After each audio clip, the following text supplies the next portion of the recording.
자, 3교시 시작하도록 하겠습니다. 이제 단독 신청할 차례입니다. 우리가 방금 이 등기 개시 유형 지금 쭉 보고 있는 건데 그 중에서 공동 신청 봤거든요.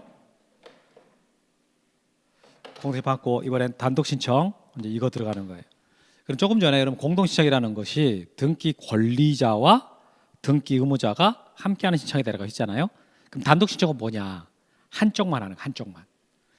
그래서 아까 제가 여러분들에게 그 상속 등기를 예를 들면서 이렇게 A가 소유하는 건물인데 사망했다. 그래서 B, C, D 네 명이 상속을 받았다. 이때 네 명이 다 같이 가서 등기해달라고 신청해도 이것은 상대방이 오지 않고 한쪽 취득하는 쪽 권리자만 왔단 말이에요. 이러니까 이걸 보고 단독 신청이라 한다. 이렇게 애초부터요 상대방이 아예 없어요. 이 상속 등기는 애초부터 상대방이 아예 없기 때문에 단독을 할 수밖에 없는. 근데 방금 여러분 공동 신청하려고 했는데 상대방 협조를 안 했어. 그래서 소송을 해가지고 이기면 판결서를 가지고 단독 신청한다 그랬잖아요. 그것도 단독 신청이거든. 근데 이거는 상대방은 있지. 상대방은 있는데 협조하지 않았을 때. 그러니까 단독 신청은 성질이 두 가지인 거예요. 크게 분류 두 가지로 나눌 수 있는데 이 상속 등기처럼 아예 상대방이 없기 때문에 단독을 할 수밖에 없는 경우와 상대방은 있는데 협조하지 않아서 판결을 받아가지고 단독 신청하는 경우, 이렇게 둘로 나눌 수 있습니다. 그럼 먼저 애초부터 상대방이 없는 걸로 한번 가보면 이런 건물 짓고 제일 먼저 하는 게 소유권 보존 등기잖아요. 이거. 그럼 이제 A가 건물을 신축을 하고 이제 그에 따라서 이제 보존 등기 하려고 그래. 그럴 때 상대방이 있나? 보니까 상대방 없어요. 보존 등기도 권리를 취득하는 쪽만 있지 권리를 잃는 쪽이었거든. 이거 단독 신청이란 말이죠. 성질상 단독 신청. 이렇게. 그래서 성질상 단독 신청 그래 갖고 제일 먼저 소유권 보존 등기가 나옵니다. 소유권 보존 등기. 건물 신축하거나 토지를 매립해서 새로 부동산이 만들어진 경우에 최초의 등기인 보존 등기는요. 등기 명인. 이 등기 명인 델자, 등기 명인 델자가 단독으로 신청할 수밖에 없는 거죠. 그다음에 상속 등기. 아까 이제 A가 사망해가지고 그 자식들 B, C, D, E가 왔을 때 그때 의무자가 없고 사망했으니까 취득하는 쪽밖에 없단 말이에요. 그러니까 단독 신청이다. 2번. 비상속인이 사망하여 그의 상속인들 명의로 상속등기 할 때 그때 등기 권리자인 상속인이 단독으로 신청합니다. 이 말 나왔잖아요. 여러분 여기서 상속에서 피상속인과 상속인 중에 누가 사망한 사람이냐라고 할 때 그때 상속을 받은 사람, 상속을 당한 사람 이렇게 뭐 피 흘린다 이렇게 말하더라고. 그러지 말고 이 피라는 말은 우리 법률용어에서 되게 많이 쓰여요.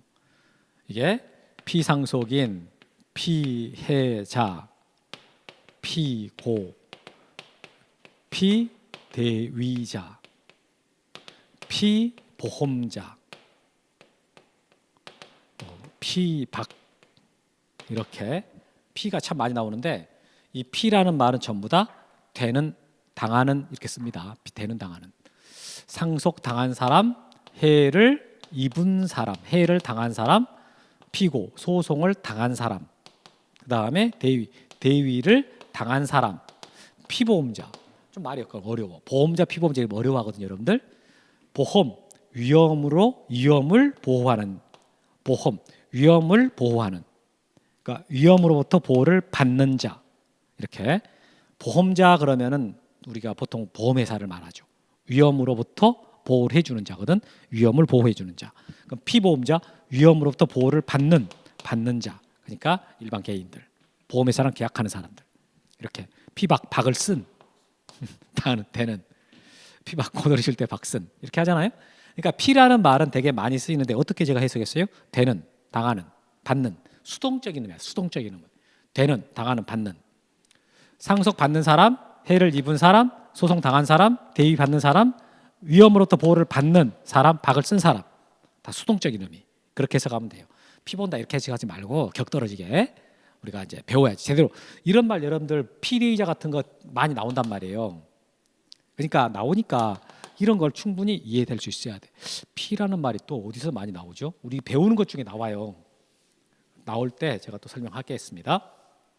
그래서 비상속인은 여기서 A고 이 사람 상속인들이 단독으로 신청한다. 그 말이고요. 다음에 이제 부동산의 표시 변경인데 여러분 표제부 쪽에서 내용 바뀌는 거. 그러니까 예를 들어서 자 이게 여기는 일단 좀 넘어갑시다. 넘어가고 다음번에 할게요. 여기 넘어가시고 그다음 등기 명의인의 표시 변경이고 등기 명의인의 표시 변경 등기 이거 설명하겠습니다. 그러니까 이 등기 명의인의 표시라는 게 갑구나 을구에 써진 것으로서 성명, 주민등록번호, 주소 이 세 가지였잖아요. 이 세 가지. 그런데 아까 행정구역 명칭이 바뀌었을 때 이것은 안 바꿔 놔도 당연히 바뀐 걸로 본다. 그래서 등기관이 직권으로 어차피 아는 사실이니까 직권으로 변경 등기할 수 있다. 이랬단 말이에요. 그러면 이런 여기 바뀐 것들은 무조건 다 직권으로 할 수 있을까? 여러분 예를 들어서 이름이 뭐라 할까요? 100원만이었어. 100원만. 소유자 이름이 100원만이었다고. 참 원만하게 살라고 이름을 이렇게 지어주긴 했지만 100원만 너무 좀 없어 보이니까 이게 이 사람이요 좀 나이가 먹으면서 개명을 해요. 102만. 만자는 어쩔 수 없어서 2만. 이러니까 좀 왠지 커 보이고 좀 거대하게 웅장하게 보이잖아요. 이름이 개명했다고. 그러면 이때 이름이 이렇게 바뀌었을 때 그때 하는 게 이거란 말이에요. 이거 등기상에 개명되면 등기 명의인 표시 변경 등기 한다고. 그럼 이 등기를 신청해야 되냐 직권을 하냐? 신청해야 돼요. 왜? 이렇게 바뀌었는지 등기관이 모르니까 어떻게 신청해야지. 기본적으로 그럼 등기 명의인 표시 변경을 직권을 할 때가 있기는 해. 그러나 이런 경우는 신청할 수밖에 없는 거예요. 여러분 주소 이사 갔어. 이사 가면 주소 바뀌죠. 응? 내가 이제 여기 뭐 서울 여기 동작구 사당동 살다가 다음에 뭐 이게 영등포구 여의도동으로 이사를 왔단 말이에요. 그럼 등기부상에서 주소가 바뀌게 된단 말이죠. 그럼 이게 바뀌었다는 사실을 등기관이 알 수 있냐? 모른다고 원칙적으로는. 그러니까 이거 나 주소 이렇게 바뀌었으니까 고쳐주세요. 이렇게 신청해야지. 그러니까 이 등기 명의인의 표시라는 게 성명, 주민등록번호, 주소인데 이 세 가지 내용이 바뀌어. 그럼 등기관이 몰라요. 모르니까 해주세요라고 신청을 해야 된다고. 그럼 누가 신청할 거냐라고 할 때 누가 하겠어요? 이 등기 명의인이 하는 거지. 100원만이가 102만으로 바뀐다. 그럼 102만이가 신청하는 거죠. 상대방이 있어요. 엄마나 우리 등기하러 가자. 이게 됩니까? 안 되지. 상대방이 없다고. 그럼 두만이 주소가 이거였다가 이렇게 바뀌었어. 그러면 주소 전에 두만이하고 바뀐 후에 두만이가 다른 사람 아니잖아요. 같은 사람이라고. 그러니까 등기 명의인이 단독으로 신청한다. 그러나 무조건 단독 신청이 아니고 이 등기는 이게 행정구역 명칭이 바뀌었을 때는요. 주소가 바뀌는데 그때는 직권을 해줄 수 있어. 그러니까 내용을 알아야지 단독 신청 그래갖고 머리 글자 따 세우는 사람들이 있어요. 답답합니다. 그렇게 하면은. 그렇게 하지 말고 등기 명의인 표시 변경이 무슨 뜻인지를 알면 돼. 무슨 뜻인지를 알면은 그럼 이거 단독을 할 수밖에 없겠구나. 이렇게 이해가 된다고. 그렇게 하셔야 된다고. 자, 이렇게 해서 등기 명의인 표시 변경, 등기 명의인이 단독 신청한다. 이렇게 했습니다. 다음에 판결한 단독. 아까 말했던 거. 갑과 을이 매매 계약을 체결했는데 갑이 이전 등기를 안 해주니까 을은 갑상대로 이전해달라라고 소송을 해갖고 을이 승소했어. 그럼 판결서가 나오면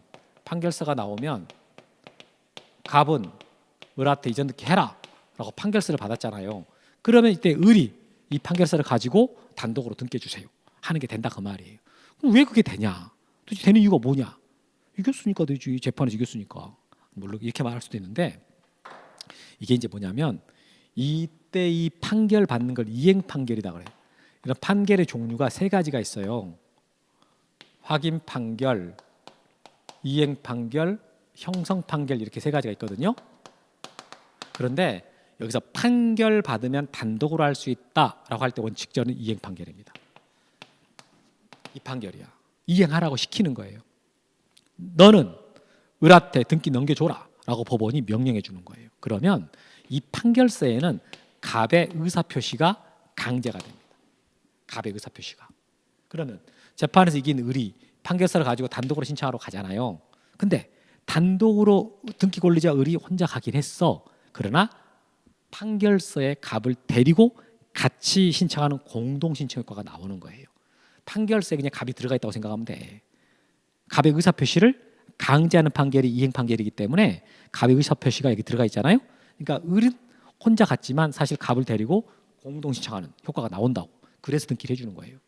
근데 여기서 만약에 을이 재판에서 이겼게 해가지고 단독 신청하러 안 가고 있어? 그럼 갑이 패소한 갑이 있잖아요. 갑이 이 판결서 들고 을명이 단독으로 신청해 주세요라고 신청하면 해줄까?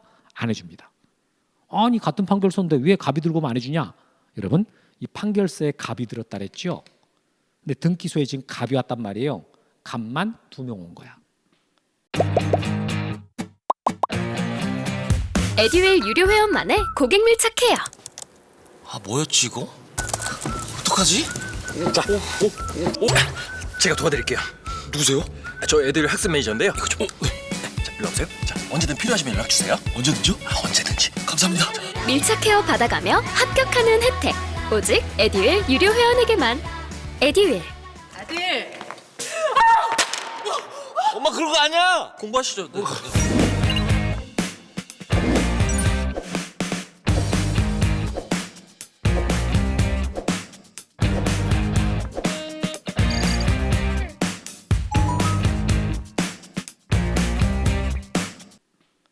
등기 권리자가 온 게 아니라고.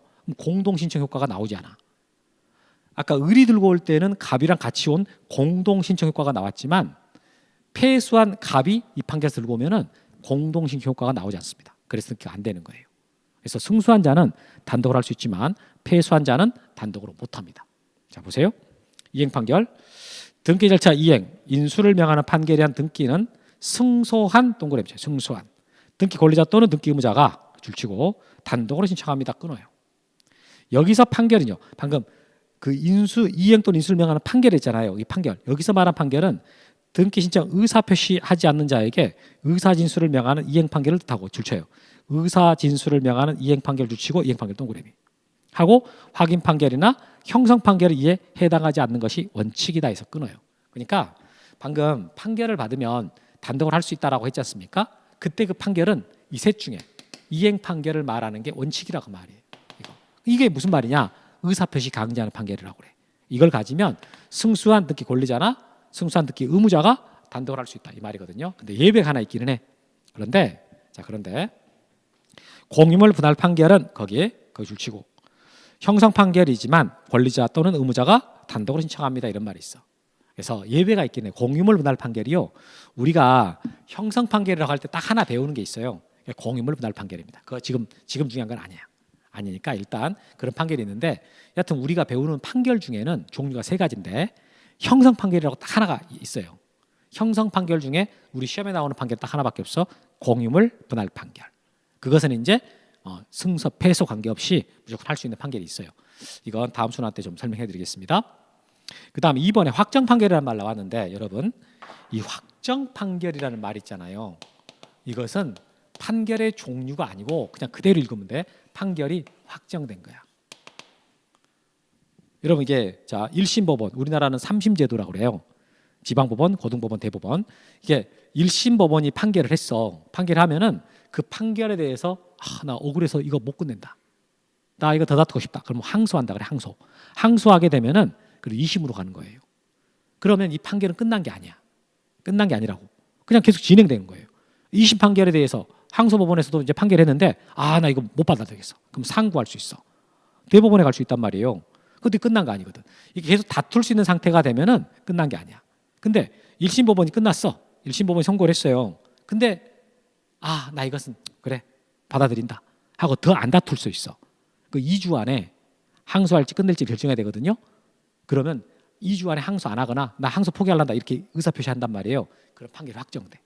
이렇게 더 이상 못 다투게 된 판결을 확정 판결이라고 그래. 따라서 이게 확정 판결은 판결의 종류가 아니고 이제 완전히 판결이 끝났다 이런 뜻이에요. 그래서 이 끝나야지 완전히 판결이 끝나야지만이 판결서를 가지고 등기하는 거 아니 하러 가는 것이지 확정 판결이 안 나면 등기하러 못 가. 그러니까 이행 판결이 확정 판결 나야 그래야 그 판결서를 들고 등기할 수 있는 거예요. 근데 이런 판결 확정 판결 나도 원칙적으로 못 하는 거고요. 이행 판결이 확정 판결 나야 된다. 근데 이행 판결을 할지라도 확정이 안 됐어. 그럼 등기하러 못 와요. 그러니까 이행 판결이 확정 판결 돼야 등기할 수 있다. 이렇게 다시 말하지만 확정 판결은 종류가 아니라 판결이 완전히 끝났다, 확정됐다 이런 뜻이에요. 보니까 단독 신청할 수 있는 판결은 확정 판결이 됩니다. 끊어주고 따라서 확정되지 아니한 가집행 선고가 붙은 판결이란 등기는 자 등기를 신청할 때 이걸 각하합니다. 그랬어. 여기서 여러분들이 공부할 때 가집행 선고 이런 말이 나오면 막 갑자기 막 머리가 띵해지면서 뭐야 이건 또 이러잖아요. 근데 앞에 나왔잖아. 앞에 확정되지 아니한 그 말이 확정되지 아니한 가집행 선고가 붙었다. 확정 안 됐다 그랬잖아요. 그럼 등기 못 하는 거야. 가집행 선고가 무슨 뜻인지를 따져보려고 그러지 말고 앞에 확정되지 아니한에서 이미 끝나버렸다라는 거지. 그러니까 등기를 못 한다. 이렇게 하면 돼요. 그럼 누가 할 거냐? 신청은 아까 말했지만 승소해야 돼. 승소한 거기 신청이나 승소한 동그라미 승소한 등기 권리자 또는 승소한 동그라미 등기 의무자는 단독으로 등기할 수 있어요. 그러나 패소한 동그라미 패소한 의무자는 판결에 의해서 직접 권리자 명의 등기 신청하거나 승소한 권리자를 대위하여 할 수도 없다. 왜? 줬으니까. 아까 그랬잖아요. 패소한 자는 공동 신청 효과가 나오지 않는다. 이렇게. 여기까지 해서 판결 받아갖고 단독 신청하는 것까지 해서 이제 단독 신청을 봤는데 다시 한번 정리해 볼게요. 단독 신청은 크게 분류하면 두 가지가 있어요. 아예 상대방이 없기 때문에 단독을 할 수밖에 없는 그런 등기가 있고 상대방은 있는데 걔가 협조하지 않아서 판결서를 가지고 단독 신청하는 그런 두 가지가 있다. 여기까지. 그러면 이제 4번으로 가가지고요. 상속 이내 이한 신청. 이것도 참 잘 나오는데 참 쉬워요. 근데 이것은 되게 쉬운 거야. 자. 갑과 을이 매매를 했어요. 매매를 하고 이렇게 등기를 이렇게 해야 되거든요. 공동으로. 근데 등기를 하기 전에 사망해 버린 거지. 갑이 사망해 버렸어요. 이렇게. 그럼 여러분 사망해 버리면은 이 매매 계약 효력이 그냥 없어져 버리냐, 0이 돼 버리냐 그게 아니고 매매 계약 효력이 상속이 돼요. 갑의 상속인한테 상속이 됩니다. 그러니까 우리가 상속된다 그러면 재산만 상속된다라고 생각하죠. 지위도 상속돼. 지위. 그러니까 다 되는 건 아니지만 이 재산상의 권리를 취득할 수 있는 지위나 이건 상속이 된다고. 그러니까 매도인의 지위가 병에게 상속인에게 상속이 돼요. 그러면 병은 이 계약 내용에 따라 가지고 을한테 돈 줘야 돼요. 그리고 을은 병한테 소유권 넘겨줘야. 을은 병한테 돈 줘야 되고 병은 을한테 소유권 넘겨줘야 되고 이렇게 돼야 된단 말이에요. 그래서 이제 이 계약 내용에 따라서 아무것도 바뀐 거 없어요. 지금 갑이 사망했을 뿐이지 바뀐 거 없는 거야. 그래서 등기해달라고 때 되면 신청서 써야 돼요. 이 신청서에다가 등기 의무자, 등기 권리자라고 써야 되는데 여기서 등기 의무자는 권리자는 을이죠. 을. 의무자는 병을 써야지 갑을 쓰면 안 돼. 갑은 이미 사망했기 때문에 사망한 사람 절대 권리자나 의무자가 될 수 없거든요. 그래서 이제 의무자 병을 쓰게 되는데 이게 사람이 상속인이잖아요. 그래서 이걸 보고 상속인에 의한 등기 신청이라고 말합니다. 뭐라 그런다고요? 상속인에 의한 등기 신청. 그래서 이제 을이 등기 넘어가는데 이때 등기를 자 상속인 병한테 등기를 하고 그 다음에 을한테 넘어가냐? 바로 을한테 넘어가느냐? 이미 써버렸는데 신청서에다가 등기 권리자를 을이라고 바로 넘어가요. 이렇게 바로 넘어간다고. 그러면 이게 좀 바로 넘어간다 그러니까 그런가 보다 싶긴 하긴 한데 뭔가 좀 찜찜한 것도 있긴 하죠. 아니 뭐 상속인 명의로 등기를 하고 뭐 어쩌고저쩌고 한다던데 뭐 그런 게 있긴 해. 그런 거. 그게 뭐냐면 갑이 부동산을 갖고 있다가 이제 이제 갑이 갖고 있다가 갑이 사망을 했어요. 그냥 사망해 버렸다고. 그래서 갑의 상속인 병이 상속을 받았지. 상속을 받았어. 그런데 이제 병이 이걸 을한테 파는 거예요. 병이 을한테 파는 거야. 이렇게 되면은 이때 등기를 갑 상태에서 바로 을한테 못 넘겨주고 이전 등기를 먼저 병한테 해야 돼요. 상속 등기를 합니다. 그리고 이전 등기를 을한테 해야 되는 거예요. 매매로. 아니 이건 또 왜 이렇게 하냐? 법이 그래요. 우리 민법 187조 법률 규정에 의한 물권 변경에서 상속의 경우는 등기를 하지 않아도 권리를 취득하잖아요. 그런데 처분하려면 등기를 해야 되거든. 그러니까 상속인 병은요, 등기를 안 해도 갑이 딱 사망하는 순간 소유권 취득했어요. 그런데 처분하려면 등기를 해야 된다고. 그러니까 이 등기를 하고 넘어가야 되는 거야. 이게 민법 187조. 여러분들이 더 익숙한 건 이거야. 민법에서 배우는 거. 그런데 여기 봐보면 갑은 이미 을하고 계약을 해놔서 처분을 해버렸어요. 처분을 한 상태로 사망을 한 거라고. 여기는 그냥 아무것도 안 하고 사망을 했고, 그래서 민법 187조가 적용되지만 여기서는요, 계약을 한 상태로 갑이 사망을 했단 말이에요. 그러니까 갑은 매도인의 지위인 상태에서 사망을 한 거야. 그러니까 매도인 지위가 상속이 돼요. 그러니까 병은 그냥 넘겨주면 되는 거야, 매도인으로서. 그러니까 이거랑 다른 거지, 같은 게 아니라고요. 그래서 그럼 핵심 뭐냐? 이건 계약을 하고 사망한 거, 이건 그냥 사망한 거, 그 차이다. 그래서 이 매매는 상속인이 하는 거고, 이것은 피상속인이 계약을 해놓고 사망한 거고, 이렇게 구분하셔야 됩니다. 근데 이제 여기서 을이 그러는 거예요. 을이 아니 왜 자꾸 갑만 죽냐고. 자꾸 갑만 죽냐. 나는 죽으면 안 되냐? 그래서 을이 사망했어요. 갑은 이제 그대로 있고, 을이 사망을 했다고. 그 을의 상속인 병, 정이라고 해볼까요? 을의 상속인 정이 매수인의 지위를 상속받는 거예요. 매수인의 지위. 그럼 등기 넘어갈 때 이제 이전 등기 해주세요라고 할 때, 그러면 이때도 을명의로 한 다음에 정한테 가냐? 안 그래. 직접 정한테 가요.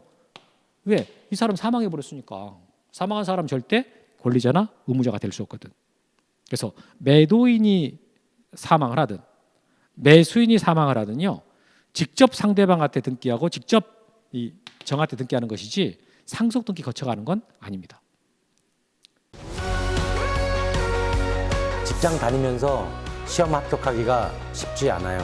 혼자 공부하면 물어볼 데도 없고, 에듀윌 유료 회원은 평일 야간에도 심지어 주말에도 밀착 관리를 해주니까 의지가 많이 됐어요. 에듀윌은 합격의 지름길입니다. 그러면 왜 자꾸 한 명씩만 죽냐? 같이 죽어보자. 갑과 을이 같이 한번 동시에 하자. 이런 거 시험에 안 나오니까 절대 이런 거 걱정하지 말고 그냥 한 명씩 사망한 것은 시험에 나와요.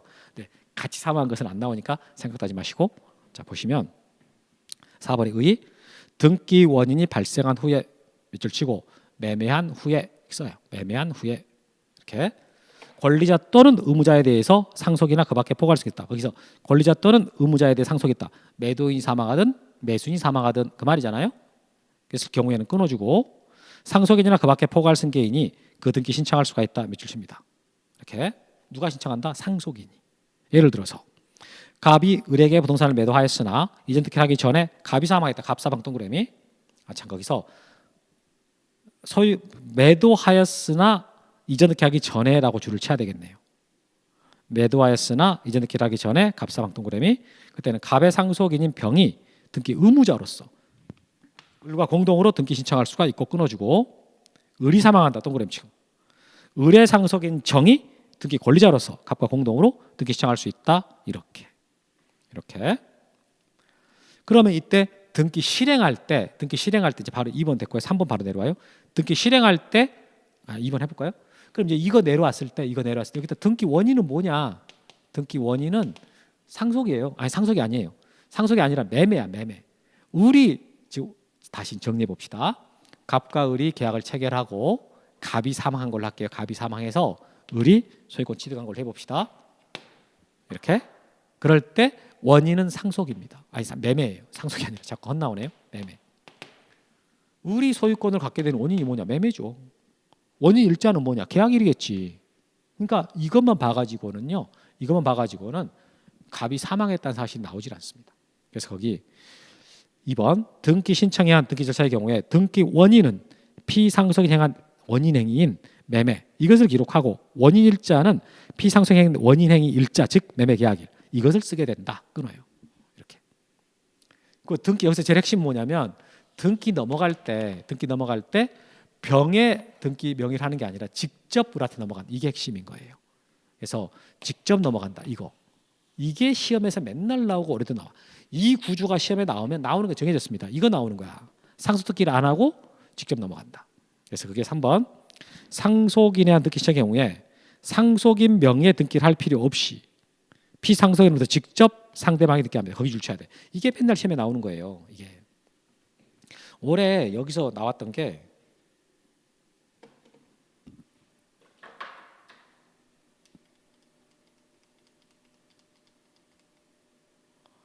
이게 다 지워야 되니까 좀 불편하네요. 제가 저쪽에다 썼어야 되는데.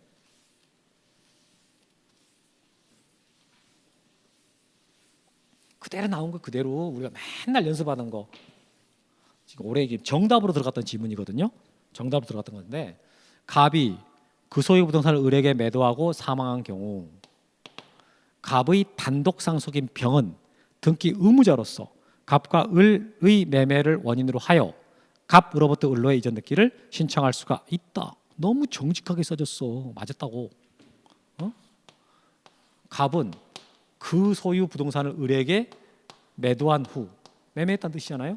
그리고 사망했다. 갑이. 그때 갑의 단독 상속인 병, 혹시 상속인 여러 명 있다면 또 피곤할까 봐 써놨어요. 단독 상속인 병이라고. 병은 의무자로서 갑과 을의 매매를 원인으로 해서, 그러니까 매매 계약 자체가 원인이 된다 그랬잖아요. 갑으로부터 을로의 이전 등기를 신청한다. 갑으로부터 을로의 이전 등기. 이 이전 등기를 할 수 있다 그 말이야. 원인은 매매로 이렇게 방금 말했던 그대로 나온 거지. 정답이었어요. 이 지문이. 땡큐지 이런 거 나와주면 학생들 다 맞춰요. 이거 틀리게 내고 싶다 그럼 딱 하나 정해졌어. 상속인 병 명의를 거쳐 이렇게 씁니다. 그럼 틀린 거야. 이렇게. 다음에 이제 5번 대리 인해한 신청으로 가보도록 하겠습니다. 지금 우리가 하고 있는 게 등기를 신청하는 여러 가지 유형들에 대해서 보고 있는 거예요. 여러 가지 유형들, 여러 유형들을 보고 있는 건데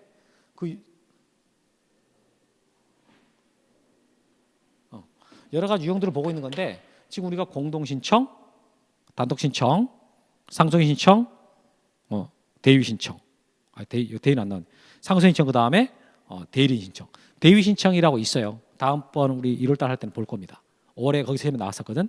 그래서 이제 볼 텐데 여기 넘어가고 그다음 이제 대리인 신청으로 가보도록 하겠습니다.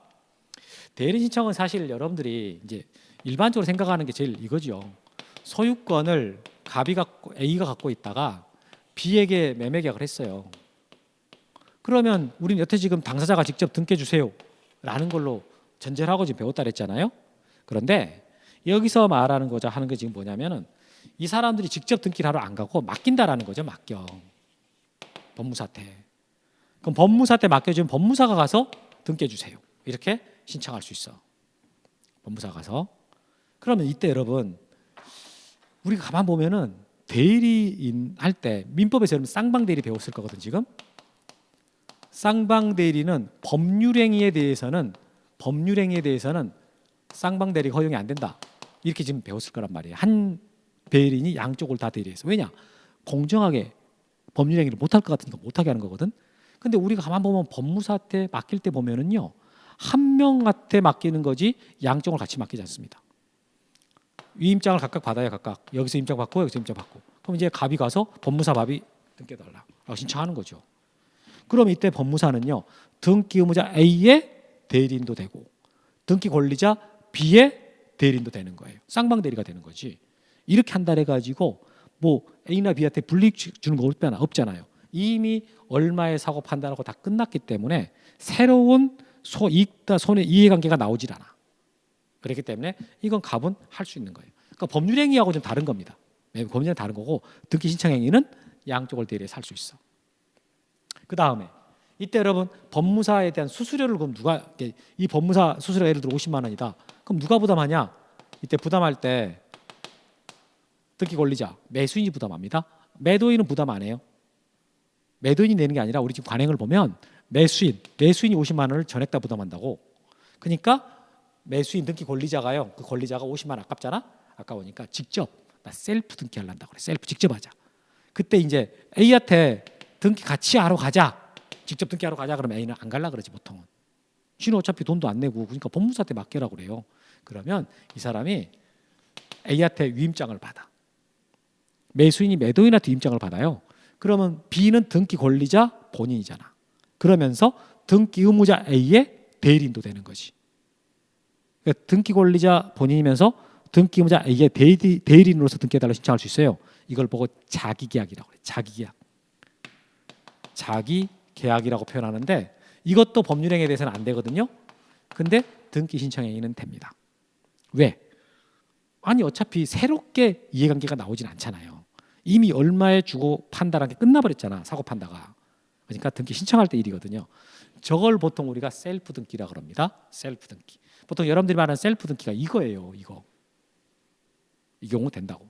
그러니까 이것은 지금 특수한 경우고 법률행위는 자기계약 쌍방 대리가 안 되지만 등기 신청행위는 이게 가능하다. 뭐 이런 내용 책에는 안 나와요. 그런데 여러분 이제 이게 미리 좀 말을 해버렸지만 이렇게 등기를 할 때 대리인이 가서 할 수 있다고요. 대리인이. 그럼 어떤 것을 대리할 수 있냐? 신청하는 것은 싹 다 대리할 수 있어. 아까 당사자가 하는 신청 5가지 유형이 있었잖아요. 공동, 단독, 상속인, 대위 이런 것들 다 대리돼. 그 관공서 촉탁 등기 있잖아요. 촉탁 등기 관공서가 해달라고 하는 거 이것도 대리할 수 있어요. 그러니까 하여튼 신청하는 등기들은 싹 다 대리인이 신청할 수 있게 돼. 이렇게. 그리고 이 대리인 있잖아요. 대리인. 그럼 대리인은 꼭 변호사나 법무사만 할 수 있냐? 그렇지 않아요. 그렇지 않고 이게 그냥 직접 등기소 가가지고 등기해달라고 하는 거 있잖아요. 이것은 일반 자격증 없는 사람도 대리인 될 수 있습니다. 그냥 일반인들도 나가서 등기 대리하고 싶다 할 수 있어요. 대신에 만약에 배웠다고 안다고 그냥 아무나 대리하려고 그러잖아요. 그럼 법무사법 위반이 되기 때문에 못하게 해요. 각하시켜버려요. 등기관이 안 해줘버려요. 현실적으로 지금 되는 걸 보면은 이렇게 그 셀프 등기 아까 이거 자기계약 이거 있잖아요. 이건 사실 되지. 이건 되고 그리고 이제 또 되는 것은 가족관계 있는 사람들. 가족관계 있는 사람들까지는 해줘요. 그래서 보통 이제 만약에 진짜로 아버지 걸 내가 등기 대리하고 싶잖아요. 그러면 가족관계 증명서 떼오라 그래요. 근데 아는 사람, 친구 거 이런 사람들 만약에 내가 대리하고 싶다 그러잖아요. 각하시켜 버립니다. 이럴 때는 그러니까 이론적으로는 자격증 없는 사람도 직접 등기소 와서 신청하는 것은 허용해 준다라고 하는데 이때 진짜 해보잖아요. 그럼 잘 안 되는 거예요. 근데 우리는 시험에서는 나오는 건 할 수 있냐를 물어보거든. 할 수 있냐 없냐. 그러니까 할 수 있다 그래야 돼요. 할 수 있다. 자격증 없는 사람도 할 수 있다 이렇게. 그렇지만 예외가 뭐냐면 이제 할 건데 전자신청, 인터넷 신청이 있어요. 인터넷 신청은 자격증 없으면 무조건 못해. 인터넷 신청은 안 보이잖아. 등기소 오질 않잖아. 그러니까 아무나 해버렸을 때 문제가 발생할 수 있기 때문에 반드시 이것은 자격자 대리인만이 대리인 될 수 있다 이렇게 합니다. 보면서 할게요. 이 등기는 신청인 또는 대리인이 등기소 출석해서 신청 정보 및 첨부 정보를 적은 서면을 제출하는 방법을 할 수 있습니다. 끊어주고 지금 읽은 말 중에 신청인 또는 대리인 그랬잖아요. 대리인. 신청인 당사자뿐만 아니라 대리인도 된다. 끊어주고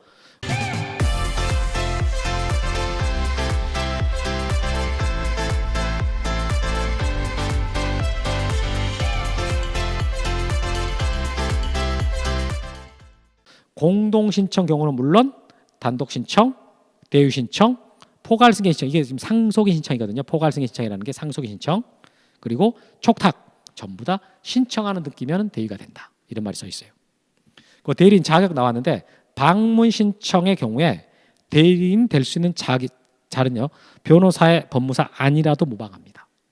그러니까 시험은 이게 나오는 거예요. 이게 자격증 없는 자라도 할 수 있다. 다만 전자신청 동그라미 전자신청은요 자격자 대리인만이 할 수 있어. 자격자 대리인이라는 게 뭐냐? 자격증 있는 사람, 변호사나 법무사 자격증 있는 사람만 자격자 대리인이라고 표현합니다. 이 자들만 할 수 있다 이렇게 되는 거죠. 자, 여기까지 해서 됐고 이제 문제 하나 풀어보겠습니다. 이것도 우리 기출 문제인데 3번 문제. 자, 갑이 그 소유 부동산을 을에게 매도한 경우에 관한 설명으로 틀린 건 나름 이거 종합 문제예요.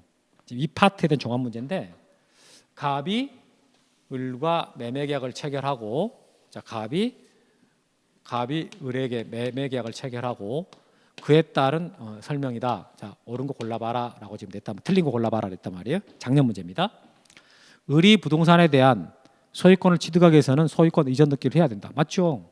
이렇게 이전 등기를 해야지만이 을이 소유권자가 됩니다. 맞고. 2번 을은 갑의 위임을 받더라도 그의 대리인으로서 이전 등기 신청할 수가 없다. 자, 을은 갑에게 위임을 받더라도 대리인으로서 등기 신청할 수 없다 그랬는데 있죠. 방금 말했잖아요. 이걸 자기약이라고 그런다. 자기약. 우리가 말한 일명 셀프 등기. 그래서 없다가 아니라 있다. 2번이 답이네요. 3번 을이 이전 등기 신청에 협조하지 않을 경우에 갑은 을에게 등기 신청에 협조할 것을 소구할 수 있다. 소구라는 말은 소송으로 요구한다 그 말이에요. 근데 여기서 지금 누가 협조하지 않는가를 봐보면 을이 이전 등기 신청에 협조하지 않는다. 을이 협조하지 않았다 했어요. 등기 안 넘겨갔다는 소리지. 그럼 매도인 갑은 이제 등기 인수청구권을 행사한다 그 말. 등기 넘겨가라 라고 요구하고 그게 협조하지 않으면 소송으로 강제할 수 있다 그 말이거든요. 맞죠? 승수한 등기 의무자의 단독 신청 지금 그거 말하는 겁니다. 4번 을이 이전 등기 신청에 협조하지 않을 경우에 자 갑이 이전 등기 신청에 협조하지 않을 경우에 을은 승소 판결을 받아서 단독으로 이전 등기 신청할 수 있다. 이게 을이 갑한테 이전 등기 해달라 했더니 갑이 협조 안 해. 그럼 을은 이제 소송해 가지고 승소 판결 받으면 승소한 등기 권리자로서 단독 신청할 수 있다. 그 말이잖아요. 맞습니다. 5번 소유권 이전 등기가 맞춰지면 을은 등기 신청을 접수한 때 부동산에 대한 소유권 취득합니다. 맞아요. 이거 아직 안 배웠어. 이게 되게 쉬운 거야. 이거 5번은 우리가 굉장히 많이 강조하고 구체적으로 이제 우리 다음 주에 할 거예요. 언제 권리를 취득하냐 이 내용이 나오는 파트라고요. 다음 주에 물권 변동 효력 발생 시기와 관련돼서 구체적인 시점이 언제냐 이거에 대해서 보게 되는 겁니다. 작년에 이 문제 나왔을 때 그냥 무난했죠. 무난했습니다.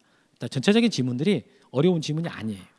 이건 됐고 이제 마지막 하나만 오늘 하면 마치겠습니다. 넘겨보면은 거기 404페이지에 전자신청이 있어요. 전자신청 요거 하고 마치도록 하겠습니다. 자, 봐보니까 우리가 등기해 주세요라고 할 때 지금 쭉 했던 내용들은요. 기본적으로 직접 등기소에 가가지고 등기해 주세요라고 한 것을 보고 배운 거였거든요. 그걸 전제로 배웠거든요. 근데 요즘에는 지금 바뀐 2006년도부터입니다. 여러분 되게 오래됐어요. 2006년도부터 인터넷으로 등기 신청이 돼요. 꽤 오래됐습니다. 그래서 이제 그와 관련된 내용을 보게 되는데 자 보면은 의의 봐보세요. 등기는 대법원 규칙이 정하는 바에 따라서 전산 정보 처리직을 이용하여 신청 정보 및 첨부 정보를 보내는 방법으로 할 수 있다 해서 끊어. 이걸 전자체로 한다. 끊어. 동그라미. 그럼 거기서 제일 중요한 말이 뭐냐? 전산 정보 처리직을 이용한다. 거기 진하게 밑줄 치고요. 이게 이제 인터넷 신청을 말하는 거예요. 직접 등기소 갈 때는 등기소에 출석하여라고 쓰거든요. 등기소에 출석하여. 그건 직접 방문 신청하는 거고 출석 신청. 이건 인터넷 신청을 전산 정보 처리직을 이용하여 이 말을 씁니다.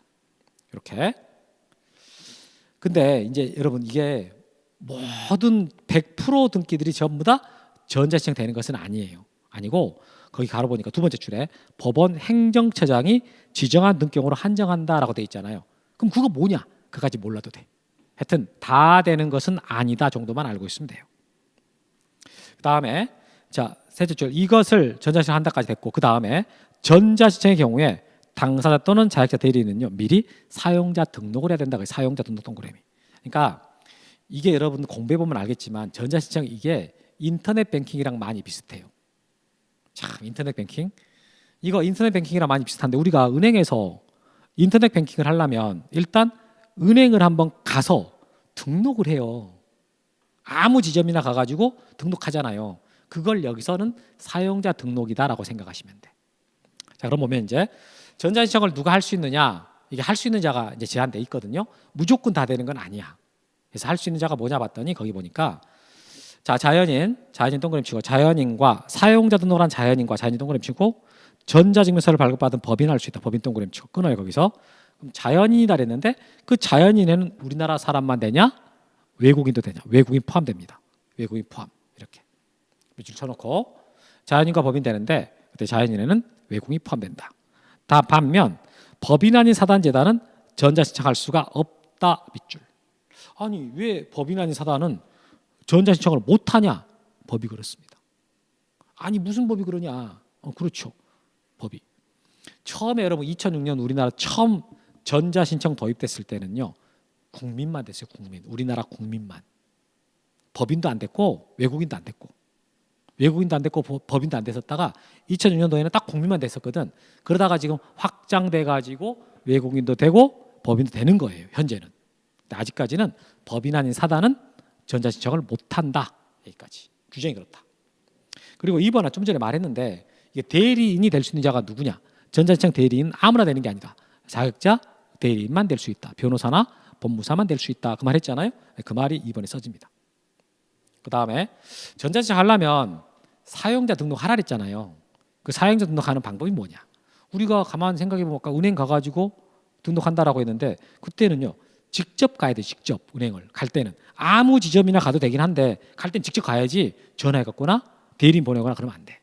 이것도 그래. 이것도 봐보면 1번 사용자 등록을 신청하는 당사자 또는 자격자 대리인은 등기소에 직접 출석해야 된다 해서 끊어요. 그 줄쳐요. 등기소에 직접 출석해야 된다. 근데 그 등기소가 어느 등기소냐라는 말이 가로 안에 있어. 등기소는 주소지나 사무소 소재지 관할 이외의 그 등기소 할 수 있어요. 즉 아무 등기소에나 할 수 있다 그 말이에요.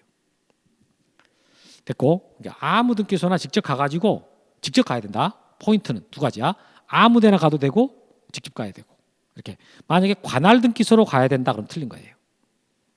다음에 2번 사용자 등록을 한 자격자 대리인에게 전자신청을 위임할 경우에 끊어주고 당사자는 사용자 등록을 할 필요가 없어요. 그러니까 내가 법무사 때 맡겼다고요. 등기 신청해달라고.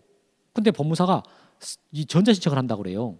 그럼 전자신청 한다 그러면서 당신도 이 등록을 해야 내가 전자신청 할 수 있다. 그러면 맡기는 위임인 입장에서 본다면 뭐라 그랬어요? 그럼 전자신청 하지 말고 그냥 방문 신청하세요.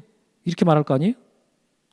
그러니까 이게 만약에 법무사 때 맡겨버렸는데 근데도 만약에 본인한테 뭘 하라 했다. 그러면 안 되게 돼 있다라는 거지. 그러니까 법무사 때 맡겼으면 그냥 그걸로 끝이에요. 전자신청을 법무사가 하기 때문에 사용자 등록도 법무사만 하면 되는 거지 본인은 등록할 필요가 없다라는 거죠. 이게 그 말입니다. 그다음에 4번 전자신청의 방법은 출석 신청지 배제라고 하는데 우리 여러분 다음 주에 각하 사유를 배우셔. 각하. 등기관이 등기 못 하겠는데 거절하는 게 있거든. 각하라 그래요. 이것을 이제 거기 각하 사유 중에가 등기소에 출석하지 않고 신청하면 각하해라 이런 게 있어요. 그런 게 근데 옛날에 방문 신청일 때만 이제 인정되던 각하 사유였던데 지금 전자신청에서는 아니 인터넷으로 등기 신청하는데 어떻게 등기소에 방문합니까? 그러니까 출석 신청주의가 적용 안 됩니다. 이게 그런 뜻이고요. 두 번째 방법이 나와. 2번 전자신청할 경우에 신청 정보 내용 밑줄 치고 등기소 제공하는 정보를 전자문서 동그라미 등기소에 송신해야 됩니다. 끊어줘요. 그러니까 이게 무슨 어려운 말 아니야. 등기할 때 우리가 필요한 서류들이 있지 않습니까? 그 이제 첨부 정보라고 첨부 서면이라 첨부 서면. 신청서 및 첨부 서면 그러는데 이것들을 종이로 낼 수는 없잖아요. 이제 인터넷을 하니까.